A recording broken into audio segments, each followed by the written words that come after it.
हाँ तो दोस्तों, जिसके भी अक्षीय झुकाव और कक्षीय झुकाव समझ नहीं आया है उसके लिए मैं सरल रूप से और भी बता देता हूँ कि इसको सरल रूप से कैसे पढ़ सकते हैं।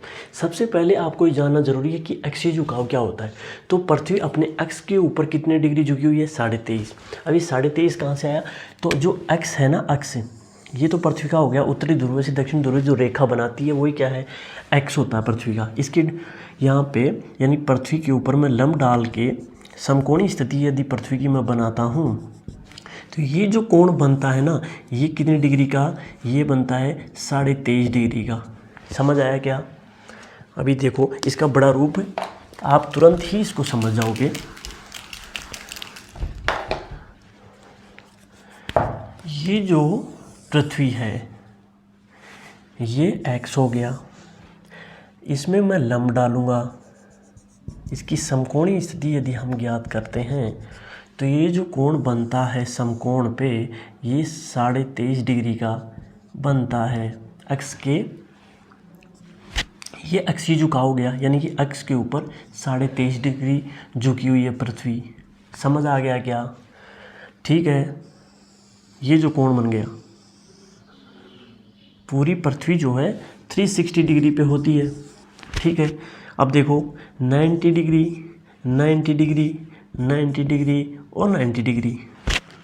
एक डिग्री को हम 90 डिग्री को ज्ञात करने के लिए 23.5 में से, यानी कि 90 डिग्री में से 23.5 डिग्री जो है माइनस कर देंगे तो बचा कितना? 66.5 डिग्री। ठीक है, जो बचा हुआ कोण है ये क्या है? ये जो कोण बनाती है पृथ्वी, ये 66.5 डिग्री बनाती है। इसी को कक्षीय झुकाव कहते हैं। ये तो बनाती है 66.5 डिग्री और ये बनाती है कितना? 23.5, 23.5 डिग्री। ये होता है अक्षीय झुकाव। यहाँ तक समझ आ गया क्या? अभी देखो, मैं सिंपल जो पृथ्वी है, सिंपल पृथ्वी ये रहेगी। ठीक है, ये हम इसके 4 पार्ट कर देते हैं, या आपने देखा होगा। अब एक्स, इसमें मैं एक्स के सारे जो क्यू, ये पृथ्वी कितना? 23.5 डिग्री। ये जो कोण बनाती है पृथ्वी, ये 23.5 का हो गया। बचा कितना? 66.5 का। ये देखो निकाल लो। अभी सर की कक्षीय क्यों लगा हुआ और अक्षीय क्यों लगा हुआ है? तो ये साधारण सी बात है। ये कक्षा में जो, अब देखो पृथ्वी जो है वो किसकी कक्षा में है? ये सूर्य है। तो और ये क्या है? पृथ्वी किसकी परिक्रमा करती है? इसकी, सूर्य की परिक्रमा करती है। अब ये जो इसका सामने वाला पार्ट है, पृथ्वी तो झुकी हुई है, यहाँ पे है। अभी देखना, ये तो 23.5। अब ये जो जितना कोण बनाती है कक्षा में रहकर पृथ्वी, कक्षा में रहकर पृथ्वी कितने डिग्री का कोण बनाती है सूर्य के सामने से? तो देखो ये 66.5 डिग्री कक्षा में 66.5 डिग्री का कोण बनाती है। समझ गए क्या? तो ये होता है कक्षीय झुकाव, यानी कि कक्षा के अंदर झुकाव कितना है। और ये होता है अपने अक्ष के ऊपर कितनी झुकी हुई है पृथ्वी। तो अक्ष के ऊपर 23.5 डिग्री झुकी हुई है और कक्षा में, पूरी कक्षा जो पृथ्वी सूर्य के चक्कर लगाती है, अपनी कक्षा में जो है घूमती रहती है।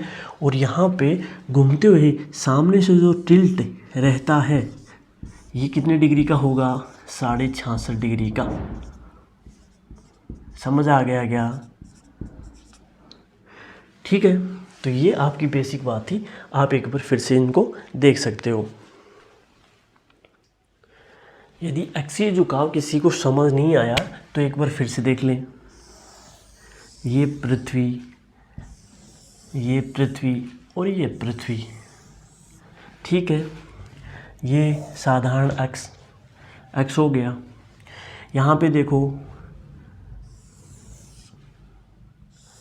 ऐसे होता है क्या? मैं पृथ्वी को 4 भागों में बांट देता हूँ। ठीक है, ये मैंने एक्स भी इसमें दे रखा है। ठीक है क्या? यदि समकोणीय स्थिति में हम बात करते हैं, जैसे आपकी कर्क रेखा झुकी होने के कारण कहाँ प्रतीत होगी? ऐसे प्रतीत होगी। अभी देखो ये आपकी कर्क रेखा, ये इक्वेटर, ये मकर रेखा। यहाँ पे यदि, लेकिन पृथ्वी झुकी होने के कारण ये 23.5 डिग्री का कोण बनाएगी, ठीक है। यहाँ पे सीधे सीधे देख लो आप, अब इसका जो है रूप ये बनेगा, पृथ्वी वास्तविक रूप में ऐसे है, ठीक है क्या, ऐसे है पृथ्वी। आपकी कर्क रेखा यहाँ पे नहीं हो करके, आप ऐसे पढ़ते हो ना कि ये कर्क रेखा हो गई, ये मकर रेखा, ये भूमध्य रेखा, ऐसा नहीं है। वास्तविक स्थिति ये है, और इसी पे यदि मैं लंब डाल के समकोणीय स्थिति में लेकर आता हूँ तो ये जो कोण बनाती है यही 23.5 डिग्री, इसी को क्या बोलते हैं, इसी को क्या बोलते हैं, अक्षीय झुकाव।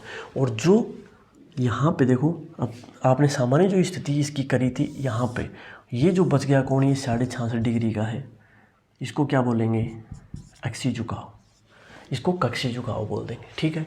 तो एक्सिस के ऊपर पृथ्वी झुकी हुई है 23.5 डिग्री, और कक्षा में कक्षीय झुकाव जो है इंक्लिनेशंस ऑर्बिटल, ये इसको क्या बोलते हैं, ऑर्बिटल बोलते हैं। तो ये है 66.5 डिग्री, यहाँ तक क्लियर। अब इसके बाद में बात करते हैं अक्षांश और देशांश। देखिए ज्योग्राफी में ना कितना भी नॉलेज दे दो उतना ही कम है, ज्योग्राफी जो है वो अथाह भंडार है ज्ञान का। तो एक्सिस और ऑर्बिटल जो टिल्ट है वो अपन ने पढ़ लिया। इसके बाद में हम देखते हैं अक्षांश।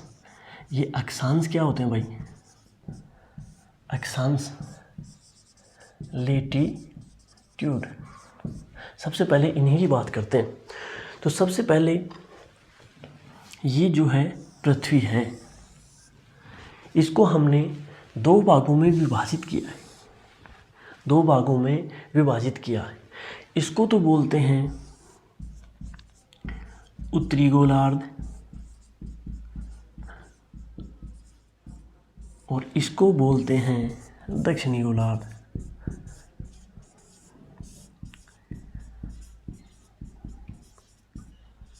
ठीक है क्या, northern hemisphere and southern hemisphere.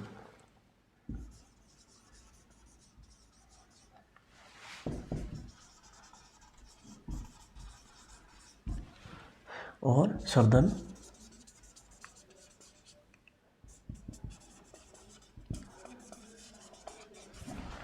ठीक है, उत्तरी गोलार्ध और दक्षिणी गोलार्ध दो भागों में इसको बांटते हैं। ये जो रेखा है जो पृथ्वी को दो भागों में बांटती है, इसको समानांतर रेखा बोलते हैं। इसको क्या बोलते हैं, समानांतर रेखा, जो पृथ्वी को दो समान भागों में बांटती है, पृथ्वी को दो समान भागों में बांटती है। इंग्लिश में इसको बोलते हैं इक्वेटर, इक्वेटर, इक्वेटर। ठीक है क्या, यहाँ तक किसी को कोई दिक्कत है क्या? ये समानांतर रेखा हो गई, इसको इक्वेटर बोलते हैं इंग्लिश में, या इसको भूमध्य रेखा ही बोल देते हैं, भूमध्य रेखा, या इसको एक और बोलते हैं विषुवत रेखा, विषुवत रेखा। एक ही बात है, कोई भी नाम ले तो तीनों का एक ही नाम है। समानांतर रेखा यानी कि समान भागों में पृथ्वी को बांटती है ये लाइन, इसको बोलते हैं 0 डिग्री भी। ठीक है क्या, समान भागों में बांटने वाली रेखा क्या है? समानांतर रेखा। ठीक है, भूमध्य रेखा, भूमध्य सागर से जाने के कारण इसको भूमध्य रेखा ही बोलते हैं। विश्व को समान वर्त में, यानी कि दो समान वर्त जो थे, एक समान वर्त था, उसको अलग अलग भागों में बांट दिया तो विषुवत रेखा हो गई। ठीक है, उत्तरी गोलार्ध ये हो गया और दक्षिणी गोलार्ध ये हो गया। उत्तरी गोलार्ध के बारे में स्पेशल चीज़ ये है कि 90% पॉपुलेशन, 90% पॉपुलेशन यहीं रहती है, 10% पॉपुलेशन इसमें। ये बात की बातें हैं, अभी हम इसके बारे में बेसिक नॉलेज बात कर रहे हैं। ठीक है, उत्तरी गोलार्ध और दक्षिणी गोलार्ध हो गया। इसके बारे में बात करते हैं कि ये अक्षांश क्या होते हैं। तो किसी भी जगह, अब देखो इसके समान ही कुछ रेखाएं और खींची हुई है, समानांतर 0 डिग्री के समान ही रेखाएं और खींची हुई है। इन समानांतर रेखाओं को क्या कहते हैं? जो समान भागों में बांटती हैं, ये क्या है? इस 0 डिग्री लाइन की समान ही रेखाएं और खींची हुई हैं, इसको क्या बोलते हैं? समानांतर रेखाओं को ही क्या कहते हैं? अक्षांश रेखाएं कहा जाता है। अक्षांश रेखाएं, अक्षांश रेखाएं कहा जाता है। यहाँ तक कोई दिक्कत? ठीक है क्या? अब इनमें से देखो, यहाँ तक ये 0 डिग्री है, यहाँ तक कुछ स्पेशल लाइन, यहाँ पे दक्षिण में भी ऐसी कुछ समान रेखाएं हैं। ये क्या हैं? अक्षांश रेखाएं हैं पूरी पृथ्वी के ऊपर, और ये काल्पनिक रेखाएं हैं, ये कोई वास्तविक रेखा नहीं है। पृथ्वी के ऊपर समान भागों में पृथ्वी को बांटने वाली जो रेखाएं हैं और जो काल्पनिक हैं वो सारी की सारी क्या हैं? अक्षांश रेखाएं हैं, समानांतर रेखाएं हैं। अभी बात करें कुछ फेमस अक्षांश रेखाओं की, तो एक बार इसको नोट कर लो, इसके बाद में देखते हैं हम। अब देखिए, ये है पृथ्वी, इसके ऊपर हमने कुछ काल्पनिक रेखाएं, समानांतर रेखाएं पृथ्वी को बांटने के लिए रखी हुई हैं।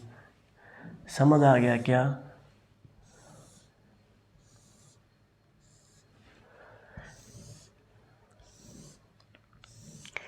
इसकी हमने बात करी थी कि ये 0 डिग्री है, 0 डिग्री उत्तर में रहेंगी तो उनको तो बोलते हैं उत्तरी अक्षांश,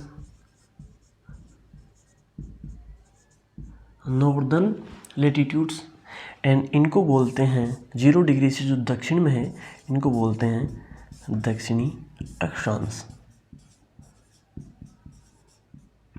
ठीक है क्या? यानी कि ये सदर्न लेटीट्यूड्स हो गई, ये 0 डिग्री है। अभी देखो सर, यहाँ पे 0 हो गई, ऐसे ही जैसे 1 2 3 ऐसे कर करके हमने यहाँ तक कितनी करी है? 90 जो रेखाएं करी हैं। यहाँ पे कितनी करी है? 90 रेखाएं करी है, और दक्षिण में भी कितनी है? 90। अब आप पूछो कि सर ये 90 कैसे आया? तो 360 जो डिग्री होती है उनमें 1/4 वर्त का ये आधा 1/4 ही है, तो 304 में 9 चौक 36, तो 90 डिग्री होता है। यानी कि 360 डिग्री होती है टोटल, उनमें से 1/4 ही है कौन सा? वर्त का आधा हिस्सा। ठीक है क्या? तो ये 90 degree I, 90 degree he south में है। यहाँ तक कोई दिक्कत? कोई दिक्कत नहीं। अभी देखो, यहाँ पे 23 डिग्री एंड हाफ, इसको बोलते हैं कर्क रेखा। कर्क रेखा, और जो दक्षिण में है 23.5 डिग्री दक्षिण में, ये नॉर्थ लगा लो और ये साउथ लगा लो दक्षिण, इसको बोलते हैं मकर रेखा। यहाँ तक कोई दिक्कत? अभी देखो, कुछ फेमस जो हैं समानांतर रेखाएं हैं, तो इनके बारे में, इसको बोलते हैं लाइन ऑफ कैंसर। इसको मिटा देता हूँ। देखो, कर्क रेखाओं क्या बोलते हैं? Line of cancer, line of cancer. इसको बोलते हैं लाइन ऑफ कैप्रिकॉर्न, ठीक है? यहाँ तक कोई दिक्कत? और ये हो गया इक्वेटर, ठीक है, वो मध्य रेखा। यहाँ तक किसको दिक्कत? एक जो है समानांतर रेखा, ये 66.5 डिग्री, इसको बोलते हैं आर्कटिक वर्त, ठीक है, वर्त, ठीक है। और इसको बोलते हैं अंटार्कटिक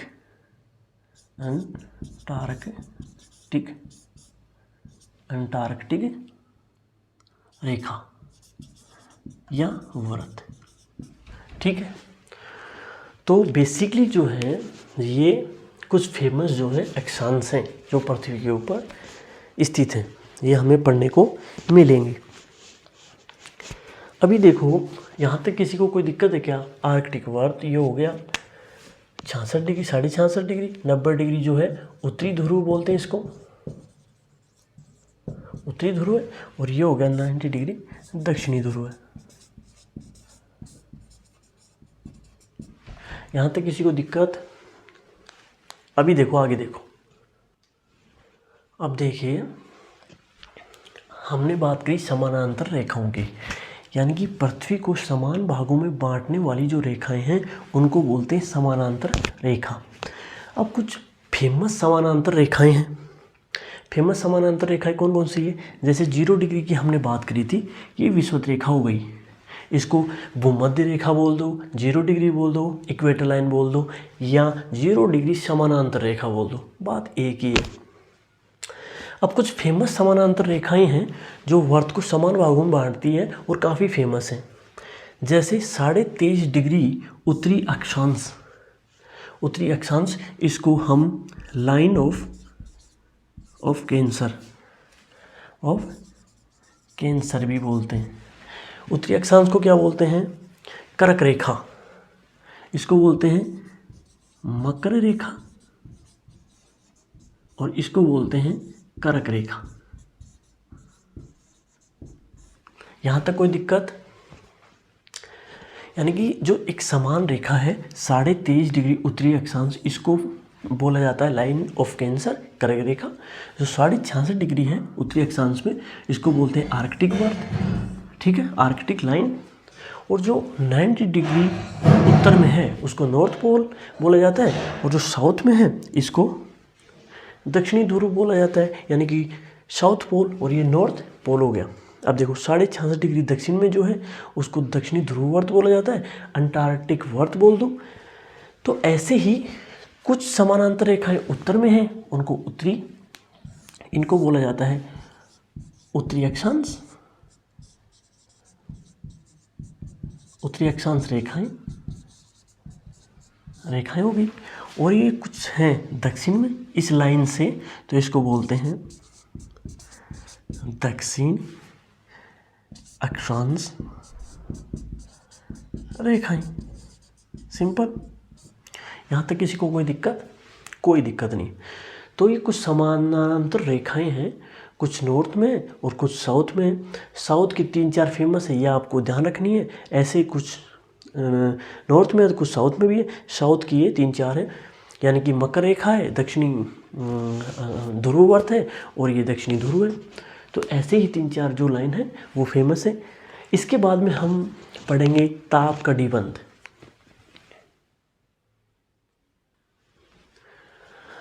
देखिए दोस्तों, अक्षांश रेखाओं के आधार पे ही पृथ्वी की जो ताप कटिबंध है उनको बांटा गया है। पृथ्वी के मुख्य ताप कटिबंध कौन कौन से होते हैं? तो जो समानांतर रेखाएं होती है उनके आधार पे ही ताप कटिबंधों को भी बांटा गया है। अभी ताप कटिबंध क्या क्या होते हैं? तो ताप कटिबंध यानी कि जो 0 लाइन है, यहाँ पे है 0 लाइन।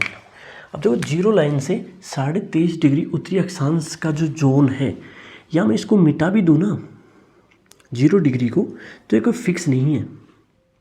ये हम वायु पेटियों में इसको अच्छे से पढ़ेंगे। ये हो गया, देखो ये जोन है, इसको बोलते हैं उष्ण कटिबंध, ठीक है क्या? और ये हो गया शीतोष्ण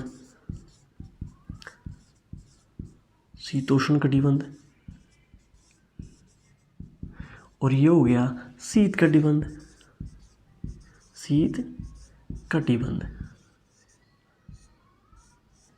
अभी देखो आप पूछोगे सर ये ऐसे घुमा के क्यों किया? जो 23 डिग्री उत्तरी अक्षांश है वो तो सीधी है। तो देखो ये शीत कटिबंध, ताप कटिबंध, ये कोई फिक्स नहीं रहते। ITCZ जो है, यानी कि जो ताप कटिबंध है वो बढ़ते घटते रहते हैं, कोई फिक्स नहीं होता। ये सूर्य की जो रेखाओं के आधार पे ही इनको बांटा गया है। यानी कि सूर्य की रेखाएं, मैं बात करूँ सूर्य की, तो सूर्य की रेखाएं हमेशा यहाँ पे चमकती रहती हैं, ठीक है क्या? तो यहाँ पे गर्मी ज़्यादा होगी, यहाँ पे कम पड़ती हैं, और यहाँ पे तो पड़ती ही नहीं है। तो ऐसे इनका सीन है। ज़्यादा पड़ेंगी तो यहाँ की क्लाइमेट होगी वो ज़्यादा गर्म होगी, ट्रॉपिक जोन होगा ये। थोड़ी कम पड़ेगी तो उसको यानी कि थोड़ा गर्म भी रहेगा और थोड़ा शीत भी, इसको शीतोष्ण कटिबंध बोलते हैं, यानी कि टेम्परेट जोन। थोड़ा बहुत मध्यम ताप का एरिया है ये, 23.5 से लेके 66.5 का, 66.5 से लेके 90 डिग्री तक, ठीक है। ये नॉर्थ में है और ये साउथ में है। 66.5 से लेके 90 डिग्री तक इसको बोलते हैं फ्रिगिड जोन, यानी कि पोलर जोन। ये होता है शीत कटिबंध, यानी यहाँ पे हमेशा बर्फ़ पड़ती रहती है। सूर्य की जो किरणें होती हैं वो भी यहाँ पे बहुत रेयर पहुँच पाती है। ऐसे ही साउथ में है। अंटार्कटिका जो क्षेत्र है वो 90 डिग्री के ऊपर ही पड़ता है, तो यहाँ पे भी हमेशा क्या रहती है, तो यहाँ पे 3 जो है कटिबंध मुख्य रूप से पाए जाते हैं पृथ्वी के ऊपर। यहाँ पे किसी को कोई दिक्कत, शीत। तो ये कटिबंध जो है ये अक्षांश रेखाओं के आधार पे ही बांट रखे हैं। यहाँ तक कोई दिक्कत, यानी कि 0 डिग्री से 23 डिग्री के बीच में जो है वो उष्ण कटिबंध, उत्तर में भी और दक्षिण में भी। 23.5 से लेकर 66 तक शीतोष्ण कटिबंध, उत्तर में भी और दक्षिण में भी। और 66.5 से लेकर 90 तक शीत कटिबंध, ये उत्तर में भी है और दक्षिण में भी। तो मुख्यतः 3 ताप कटिबंध पाए जाते हैं। कौन कौन से? उष्ण, शीतोष्ण और शीत, ठीक है। यहाँ तक कोई दिक्कत? चलिए इसके बाद में हम बात करेंगे। देखिए दोस्तों, अक्षांशों से संबंधित आपको मैं ज़्यादा थ्योरी नहीं करवाऊंगा, क्योंकि आपको भी पता है थ्योरी पढ़ पढ़ के हम पक गए हैं। तो यहाँ पे हम सिंपल बात करेंगे जो अपन को समझ आए, ठीक है। प्रैक्टिकल मैंने आपको बता ही दिया है कि जो अक्षांश है उनके बारे में प्रैक्टिकल हमने कर लिया, और जो अक्षांश रेखाएं हैं उनके बारे में 3-4 लाइन है, ये आप नोट कर लो कि पृथ्वी के ऊपर स्थित हुई काल्पनिक रेखाएं होती है, बेसिकली समानांतर रेखाएं, या फिर ये जो अक्षांश रेखाएं पृथ्वी को समान भागों में बांटती हैं। समानांतर रेखाएं या अक्षांश रेखाएं इनको कहा जाता है। 1-1 डिग्री के अंतराल पे 1-1 अक्षांश रेखा होती है, यानी कि ये पृथ्वी है और यहाँ पे 1-1 डिग्री के अंतराल पे ये लाइनें होती हैं। इनके मध्य की दूरी 111 किलोमीटर होती है, ठीक है। समानांतर रेखाओं के मध्य की दूरी 111 किलोमीटर होती है। पृथ्वी की चारों ओर वर्त का 1/4 भाग उत्तरी ध्रुव से विषुवत रेखा तक है, यानी कि यहाँ से लेकर यहाँ तक का जो पार्ट है वो 90 डिग्री है, ठीक है, ठीक है। अक्षांशों को अंश में बांटा जाता है। पृथ्वी को समान 2 भागों में बांटने वाली रेखा को भूमध्य रेखा कहा जाता है। अब दोस्तों बाकी आपको पता ही है, 23.5 डिग्री जो उत्तरी है उसको कर्क रेखा बोला जाता है। उससे उत्तर में जो है रेखाएं हैं उसको क्या बोला जाता है, उसको आर्कटिक वर्त बोला जाता है, और उसके बाद में उत्तरी ध्रुव की रेखा आ जाती है। तो हम ज़्यादा थ्योरी आपको नहीं करवाएंगे, प्रैक्टिकल नॉलेज ही आपको देंगे। इसके बाद में बात करते हैं दोस्तों हम देशांतरों की, कि देशांतर क्या होते हैं। तो दोस्तों हमने बात करी ये जो आडी रेखाएं हैं ये तो हो गई अक्षांश, ये भी काल्पनिक है। अब कुछ रेखाएं पृथ्वी के ऊपर खड़ी होती हैं, इनको बोलते हैं देशांतर, ये भी काल्पनिक है, ठीक है। अभी देखो इसको विस्तार से पढ़ने वाले हैं। लेटी हुई रेखाएं अक्षांश, और लंबी रेखाएं कौन सी? देशांतर, लॉन्गिट्यूड। ध्यान रखने के पर्पज से बता रहा हूँ कि लॉन्ग, लंबी, यानी कि देशांतर रेखाएं। बात करें देशांतर रेखाओं की, तो किसी भी वर्त का जो होता है वो 360 डिग्री होता है, ठीक है। किसी भी वर्त है वो कितने डिग्री में विभाजित होता है? 360 में, 360 डिग्री में विभाजित होता है, ठीक है। तो पृथ्वी को भी हमने जो याम्योत्तर लाइन इनको बोला जाता है, इनको क्या बोला जाता है? याम्योत्तर। तो एक प्राइम, ये हम पृथ्वी को 2 भागों में बांट देते हैं, ठीक है। हमने अक्षांशों में बांटा था, उत्तरी ध्रुव और उत्तरी गोलार्ध और दक्षिणी गोलार्ध में। यहाँ पे हम बांटेंगे, ये हो गया पूर्वी गोलार्ध, और ये हो गया पश्चिमी गोलार्ध। ठीक है, यहाँ तक किसी को दिक्कत? देखिए दोस्तों, थोड़ा सा ये टॉपिक बोरिंग है, उसके बाद में जो है हम इसको थोड़ा सा इजी करेंगे। तो ये वेस्टर्न हेमिस्फीयर और ये हो गया ईस्टर्न हेमिस्फीयर।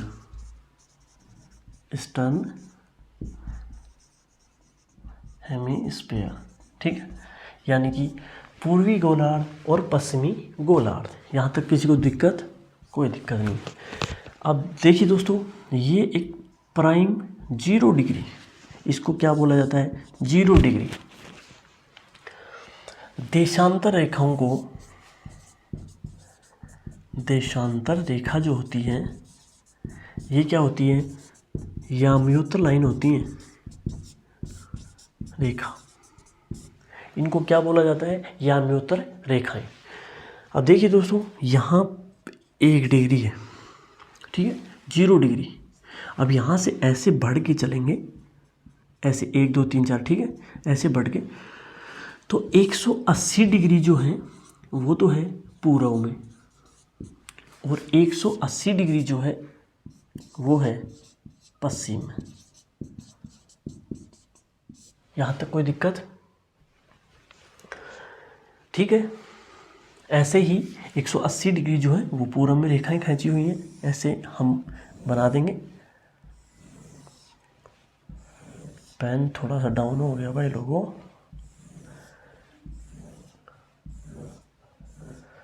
ठीक है, ये जो याम्योत्तर लाइन है, अब आपने देखा होगा, यानी किसी भी वर्त को समान संदर्भ रेखाओं में मिलाने के लिए, जैसे दोस्तों आपने संतरा देखी होगी, ये संतरा है, इसको ऐसे फांक होती है ना, उसकी कतलियाँ जो होती हैं, बांटा हुआ है ऐसे सेम। तो ऐसे ही पृथ्वी को सेम कतलियों में बांटा हुआ है। ठीक है, ये जो लाइनें हैं इनके रूप में पृथ्वी को बांटा हुआ है। खड़ी रेखाओं को देशांतर बोला जाता है, आड़ी रेखाओं को अक्षांश बोला जाता है। ये खड़ी रेखाएं हैं यानी कि लंबी रेखाएं हैं तो देशांतर हो गए। ठीक है, यहाँ तक 180 है और 180 यहाँ तक। ठीक है, अब पृथ्वी तो गोल है, पृथ्वी तो क्या है? गोल है। अब आपको मैं ग्लोब में दिखाता हूँ कि ये रेखाएं कौन सी हैं। यदि आपको दिख रहा हो तो देखिए, उत्तरी ध्रुव से लेकर ये जो रेखाएं खींच रही हैं पूरी पृथ्वी के ऊपर, ठीक है, देशांतर रेखाओं से समय निर्धारण होता है। देशांतर रेखाओं का उपयोग क्या होता है? समय निर्धारण। अभी देखो, पूरे उत्तरी ध्रुव है, यहाँ से रेखाएं चारों तरफ जो है फैली हुई हैं। ऐसी ही रेखाएं जो हैं पूरी पृथ्वी के ऊपर ये ग्रिड का निर्माण करती हैं। किसका निर्माण करती हैं? ग्रिड का। ठीक है, यहाँ तक किसी को दिक्कत? तो ऐसी रेखाएं हैं खींची हुई हैं। पूर्व में 180 रेखाएं हैं और पश्चिम में भी 180 रेखाएं। इन दो रेखाओं के मध्य की जो दूरी होती है वो भी 111 किलोमीटर ही होती है। दो देशांतरों के मध्य की दूरी कितनी होगी? 111 किलोमीटर। लेकिन अब देखो दोस्तों, यहाँ पे ऐसे नहीं है, ये ऐसे नहीं जाती हैं कि यहाँ से आती हो, नहीं, ये पूरी जो है यहाँ पे जाके मिलती हैं। ऐसे हैं, उत्तरी ध्रुव को दक्षिणी ध्रुव से मिलाने वाली संदर्भ रेखाएं हैं। समझ आया क्या? अभी देखो, इसको वापस से हम पढ़ते हैं कि ये क्या रेखाएं हैं, इनकी इम्पोर्टेंस क्या होती है और हमारे जीवन में इसकी क्या भूमिका है। तो हमने बेसिक बात कर ली कि एक 360 होती हैं और ये जो है, ये जो उत्तरी ध्रुव है और ये है दक्षिणी ध्रुव है, इनको मिलाने वाली प्राइम है, इसको बोलते हैं प्राइम मेरिडियन लाइन। हिंदी में बोलें तो ग्रीनविच रेखा। ग्रीनविच क्यों बोला जाता है? क्योंकि ब्रिटेन में एक जगह का नाम है, ग्रीनविच शहर से गुजरती है, इसीलिए इसको ग्रीनविच लाइन कहा जाता है। फिर उत्तरी ध्रुव से दक्षिणी ध्रुव तक एक एक लाइन खींची हुई हैं, ऐसे मिलाने वाली संदर्भ रेखाएं हैं, इनको याम्योत्तर लाइन भी बोला जाता है।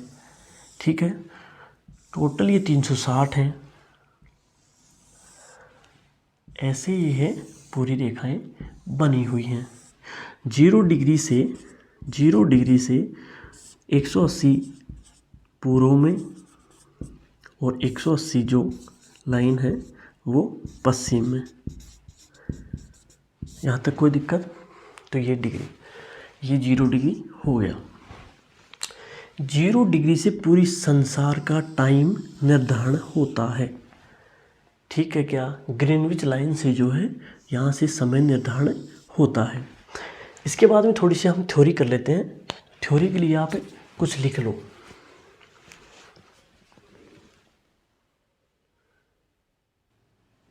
अब देखिए दोस्तों, जो देशांतर लाइन होती है, बेसिकली देखो पृथ्वी जो है वो गोल है। अब एक रेखा जब अपने यहाँ से गुजर रही है तो नीचे से भी ऐसी आएगी। आपको मैं दिखाऊं ग्लोब के ऊपर जो ये लाइन है 180, तो आगे जाके यहाँ पे 0 लाइन है, तो पूरी ये है एक जो होती है लाइन वो एक अर्धवर्त होती है, और एक जो लाइन आगे जाके भी एक पूरा वर्त बनाती है। इसको जो है अब जो 0 डिग्री और 180 डिग्री याम्योत्तर जो है वो एक ही है। ठीक है, बाकी ये जितनी भी याम्योत्तर लाइन है वो क्या है? अर्धवर्त हैं। आप इनको ऐसे नहीं मान सकते कि पूरी पृथ्वी के ऊपर कैसे हैं, ये पृथ्वी है और कोई लाइन ऐसे जा रही हो। ठीक है, ऐसे नहीं है, ये अर्धवर्ती हैं, ये लाइन नहीं है। यानी कि उत्तरी ध्रुव से दक्षिणी ध्रुव तक ही आ रही हैं। ठीक है, लेकिन 0 डिग्री और 180 जो डिग्री है लाइन है वो आपस में मिलती हैं, तो इनको एक ही याम्योत्तर माना गया है। 0 डिग्री से समय निर्धारण होता है, 180 डिग्री से तिथि निर्धारण होता है। 180 डिग्री पूर्वी और 180 डिग्री पश्चिमी एक ही रेखाएं हैं। तो ये देशांतरों से संबंधित कुछ इम्पोर्टेंट बातें थी जो आपको ध्यान रखनी है। ये आप देशांतर लाइनों को देख सकते हैं। 0 डिग्री यहाँ से जा रही है और 180 यहाँ पे भी मिल रही है। पृथ्वी गोल होने के कारण एक जो लाइन है वो यहाँ से ये 0 डिग्री है, इसकी जो पीछे से पृथ्वी के ये 180 डिग्री होगा। ठीक है, देशांतरों को अंशों में मापा जाता है, अंशों को मिनट में और मिनट को सेकंड में मापा जाता है। आपने कई जगह देखा होगा कि भाई 97 डिग्री 25 मिनट और 7, ठीक है, ऐसे देखा होगा कई जगह। आपने जब भी गूगल मैप का इस्तेमाल किया है तो कोई लोकेशन से पहले ऐसे जो है आंकड़े आपको दिखाई देते हैं। तो ये आंकड़े जो होती हैं किसी भी जगह की स्थिति, लोकेशन जो है वो लेटीट्यूड एंड लॉन्गिट्यूड से ही निर्धारण उनका होता है। ठीक है, ये आपको ध्यान रखना है। आपको इसमें से क्या चीज़ समझ नहीं आई वो आप कमेंट बॉक्स में लिख के मेरे को बता सकते हो। इसके बाद में बात करेंगे कि जो समय निर्धारण कैसे होता है और तिथियां कैसे निकाली जाती हैं। ठीक है, एक बार इसको नोट कर लो आप। चलिए दोस्तों, देशांतरों से समय निर्धारण कैसे होता है, यानी कि टाइम कैसे निकाला जाता है, हमने बात करी थी। ये है 0 लाइन। ठीक है, हम ग्लोब के ऊपर भी देखेंगे और एक मैप बनाकर भी। ये 0 लाइन है। दोस्तों, समय निर्धारण कैसे होता है? हमने पूरी वर्ल्ड की घड़ियों को सेट कर रखा है कि यहाँ से टाइम जो है वो लिया जाएगा। ये है ग्रीनविच से यहाँ पे हमने माना हुआ है कि यहाँ पे 0 यानी कि 12 बजे रहेंगे। ठीक है, यदि हम चलते हैं पूर्व की तरफ चलते हैं तो टाइम बढ़ेगा, और पश्चिम की तरफ चलने पर घटेगा। अब ये कैसे होता है ये देख लो। यहाँ पे लाइन खींची हुई है, आपने पता ही है कि उत्तरी ध्रुव से दक्षिण ध्रुव को मिलाने वाली जो याम्योत्तर लाइन है उनको हम देशांतर बोलते हैं। एक देशांतर से दूसरे देशांतर को पार करने में कितना टाइम लगता है? 4 मिनट। कैसे?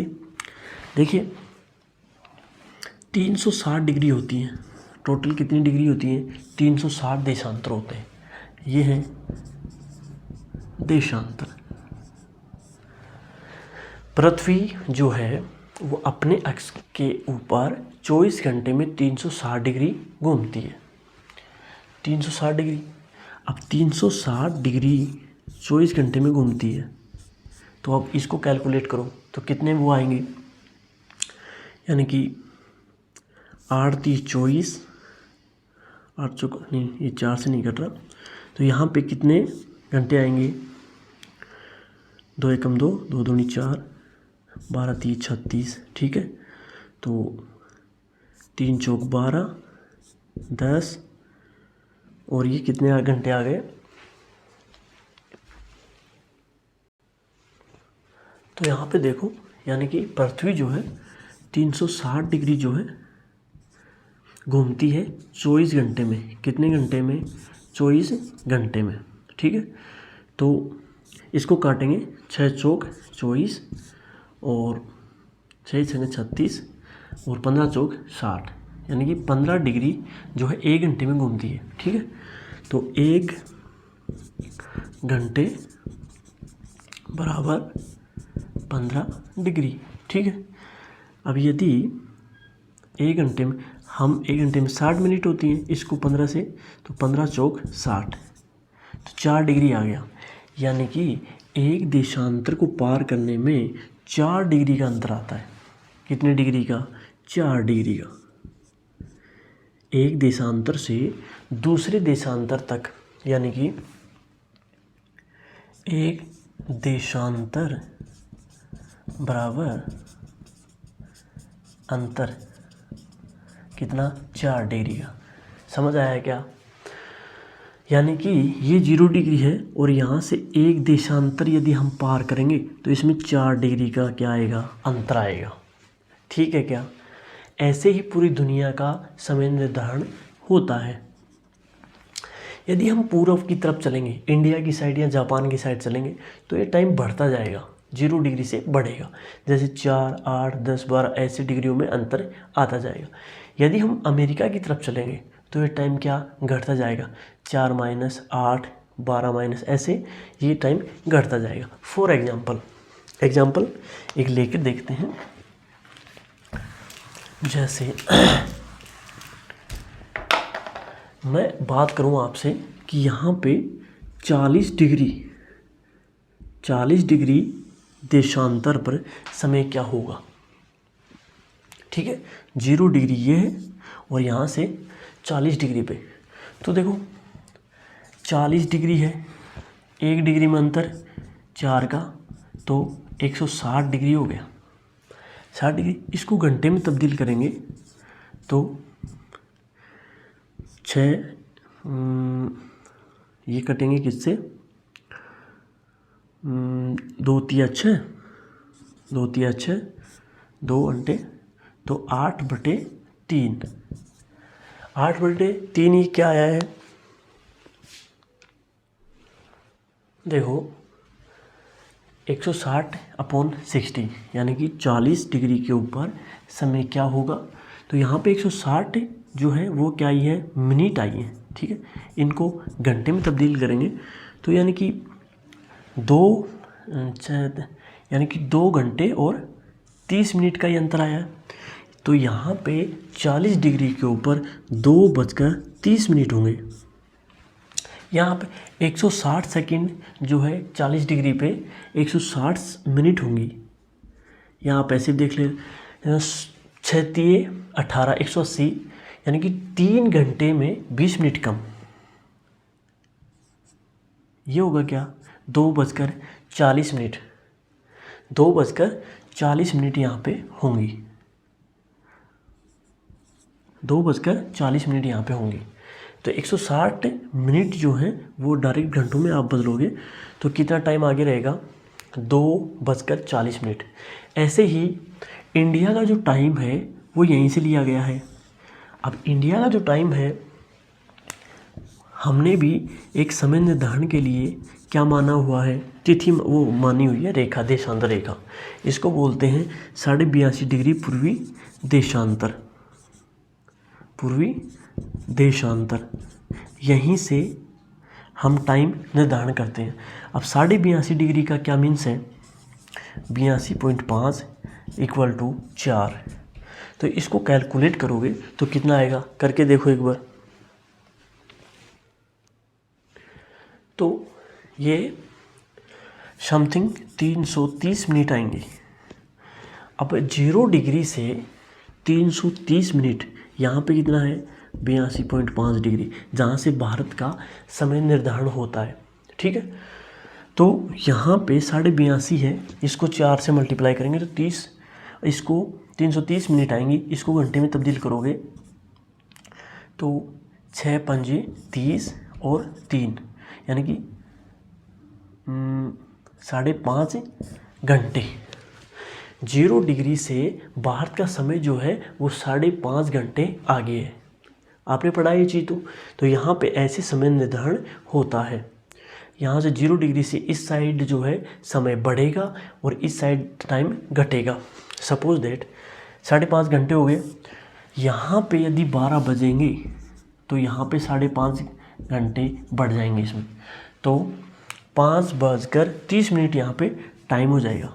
यदि यहाँ पे जैसे 2 बज रही हैं तो यहाँ पे टाइम कैसे हो जाएगा, 7:30 हो जाएंगे। भारत में क्या टाइम हो जाएगा, 7:30 हो जाएंगे। ऐसे ही हम देखें इस साइड, तो इस साइड का निकाल के देखते हैं। यदि कोई बोले 0 डिग्री है ना, तो इस साइड जो है ऐसे बोल दे कि 40 डिग्री पश्चिमी देशांतर, पश्चिमी देशांतर समय क्या होगा, क्या होगा यदि ग्रीनविच पर 3 बजे हों। ठीक है, अब देखो पहले तो सीधा सीधा वैसे निकालेंगे कि 40 डिग्री है तो 40 का मल्टीप्लाई 4, 160 मिनट आ जाएंगी। ठीक है, 160 को घंटे में तब्दील करेंगे तो ये 2 घंटे और 40 मिनट। अब यहाँ पे बजने 3, तो 3 में से 2 घंटा और 40 मिनट माइनस कर देंगे। ठीक है, तो क्या बजेंगे 1:20। तो यहाँ पे माइनस हो जाएगा, तो यहाँ पे 1:20 होंगी। कितने डिग्री पे, 40 डिग्री पे। यहाँ पे यदि 40 डिग्री है तो 40 डिग्री पे क्या हो जाएगा 1:20। तो इस साइड जो है टाइम घटेगा और इस साइड जो है टाइम बढ़ेगा। ऐसे समय का निर्धारण हम देशांतर रेखाओं से करते हैं। अब देखते हैं दोस्तों भारत का समय। तो भारत का समय जो है, पहले एक बार वर्ल्ड मैप में भारत का समय देखते हैं। हमने वैसे तो इसकी बात कर ली है लेकिन फिर भी एक बार वापिस देख लो। ठीक है, ये है ग्रीनविच, ये है ग्रीनविच। यहाँ से जो है टाइम ले रहे हैं अपन पूरे वर्ल्ड का। 0 डिग्री है प्राइम मेरिडियन, यानी कि मुख्य याम्योत्तर बोलते हैं इसको, याम्योत्तर बोला जाता है। ठीक है, यहाँ से पूरी दुनिया का टाइम लिया जा रहा है। इस साइड बढ़ेंगे टाइम प्लस होगा, इस साइड बढ़ेंगे टाइम माइनस होगा। तो भारत तो क्या है, पूर्व में है, ये पूर्व हो गया और ये हो गया पश्चिम। ठीक है, क्या यहाँ तक कोई दिक्कत? भारत का समय कैसे है, ये भारत का एक पन्ना,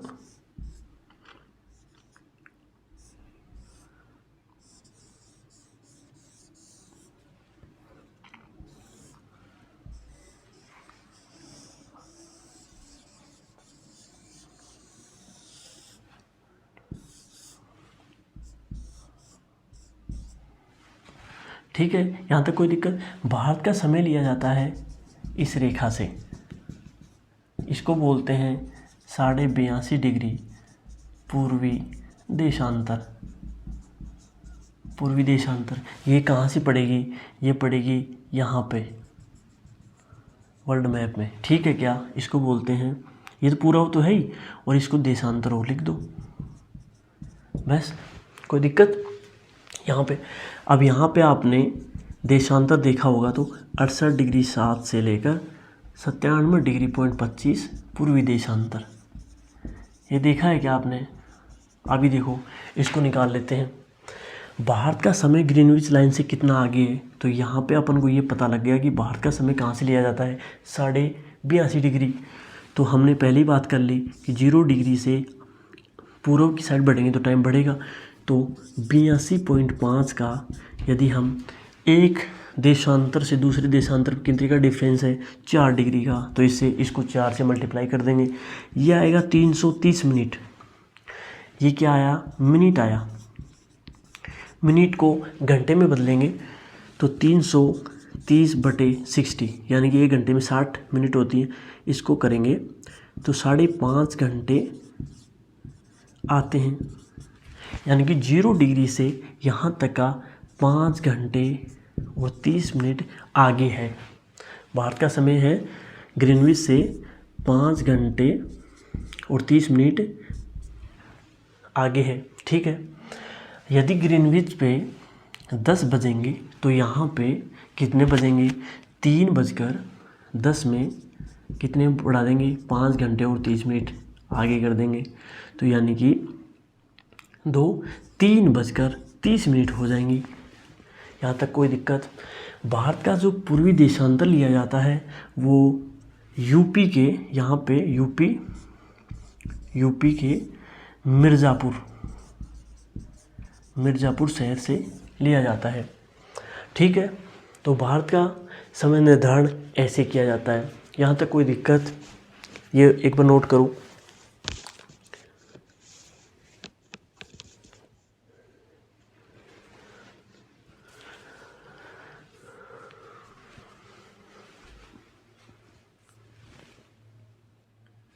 मिर्ज़ापुर में एक नैनी जगह है, यहाँ से ये रेखा गुजर रही है 82.5 डिग्री पूर्वी देशांतर, ठीक है। यहीं से भारत का समय निर्धारण होता है। और कई बार देखो भारत में मांग उठती रही है कि जो भारत का समय निर्धारण होता है वो मात्र एक रेखाओं से होता है।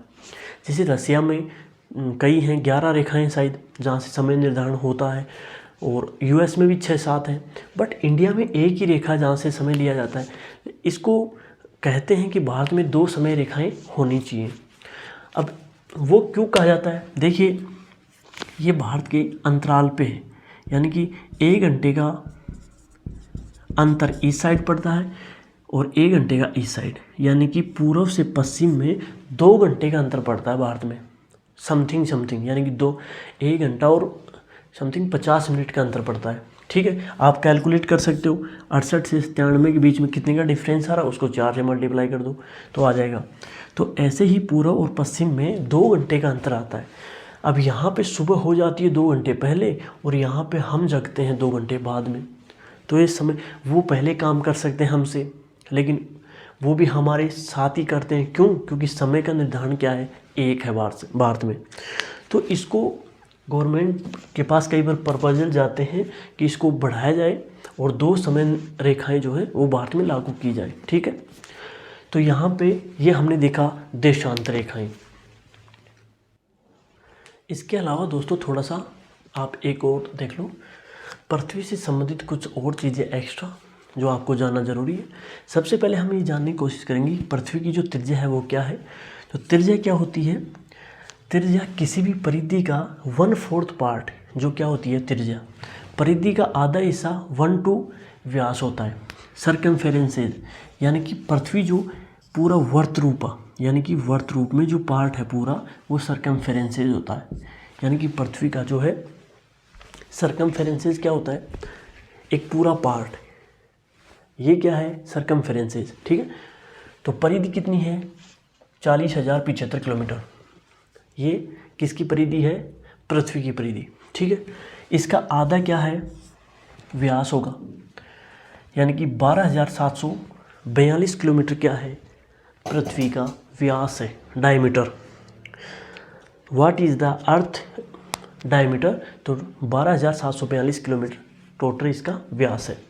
बात करें त्रिज्या की, तो रेडियस जो है वो 6,378 किलोमीटर जो है इसकी रेडियस, किसकी? पृथ्वी की। तो व्यास क्या है? ए से लेकर बी तक ये जो पूरा पार्ट है, इक्वेटर जो लाइन है उसकी जो दूरी है वो क्या होगी? व्यास होगी। त्रिज्या क्या होगी? ए से लेकर ओ तक, यानी कि जो आधा पार्ट है, 1/4 जो पार्ट है किसका? व्यास का, वो क्या होगी? इसकी त्रिज्या होगी। तो ए से ओ की दूरी जो है वो रेडियस है 6,378 किलोमीटर, और व्यास जो है वो इसका दुगना होगा। यदि आप कैलकुलेट करोगे तो ये 6378 इक्वल टू 12,742 किलोमीटर ही होगा। ठीक है, तो ये आपको जानना ज़रूरी है, और आपको बहुत बहुत धन्यवाद। यहाँ पे अक्षांश और देशांतर सेकंड चैप्टर जो है क्लास 6 का वो कंप्लीट होता है। बहुत बहुत धन्यवाद।